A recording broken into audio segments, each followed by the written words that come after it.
ವಿಜಯನಗರ ಸುತ್ತಮುತ್ತ ಎಲ್ಲ ನಾಯಿಗಳಿಗೂ ಊಟ ಹಾಕ್ತಾ ಇರ್ತೀರಲ್ಲ, ಎಷ್ಟು ವರ್ಷದಿಂದ ಈ ಕೆಲಸ ಮಾಡ್ತಾ ಇದ್ದೀರಾ? ಆಯ್ತು 6 ವರ್ಷ. 6 ವರ್ಷದಿಂದ. ಯಾವ್ಯಾವ ಟೈಮಿಗೆ ಹಾಕ್ತೀರಾ? ಬೆಳಿಗ್ಗೆ 5:30 ಸ್ಟಾರ್ಟ್ ಮಾಡ್ತೀನಿ, 7 ಗಂಟೆಗಂತ ಹಾಕ್ತೀನಿ. ಎಲ್ಲೆಲ್ಲಿ ಯಾವ್ಯಾವ ಏರಿಯಾಗ ಹಾಕ್ತೀರಾ? ಮಾಲ್ಗಲ್ಲ, ಪಟಾಯಿನರ ಪಾಳ್ಯ, ಈ ಹೊಸಲ್ಲಿ ನೈಟ್ ಹೊತ್ತು ಹಾಕ್ತೀನಿ.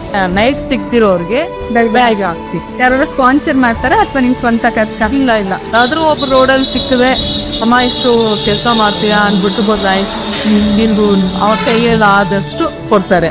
ಚಿಕನ್ ಬೇಯಿಸ್ತೀವಿ, ಸೂಪ್ ತಗೊಂತೀವಿ, ಈ ಕಡೆ ಅನ್ನ ಬೇಯಿಸ್ಕೊಂತೀವಿ, ಅದ್ರಿಗೆ ಮಿಕ್ಸ್ ಸೂಪ್ ಹಾಕ್ತೀವಿ. ಮೈಸಾಗಿರೋರ್ಗೆ ಚಿಕನ್ ಹಾಕ್ತೀವಿ. ವಯಸ್ಸಾಗಿರೋ ನಾಯಿಗಳಿಗೆ ಚೆನ್ನಾಗಿರೋರ್ಗೆ ಬೇರೆ ಸೂಪು, ರೈಸ್. ಹುಷಾರಿಲ್ಲ ಅಂದ್ರೂ ಆ ನಾಯಿಗಳಿಗೂ ಟ್ರೀಟ್ಮೆಂಟ್ ಕೊಡಿಸ್ತೀರಾ ಅಂತ ಕೇಳ್ತಾರೆ. ಇದಾರೆ ಪ್ರದೀಪ್ ಅಂತ, ಅವ್ರಿಗೆ ಹುಷಾರಿಲ್ಲ ಅಂದ್ರೆ ಕರ್ಕೊಂಡ್ ಬಂದು ಈ ತರ ತುಂಬಾ ಇದೇನಾ ಟ್ರೀಟ್ಮೆಂಟ್, ಅದು ನಾನೇ ಖರ್ಚು ಮಾಡ್ತೀನಿ.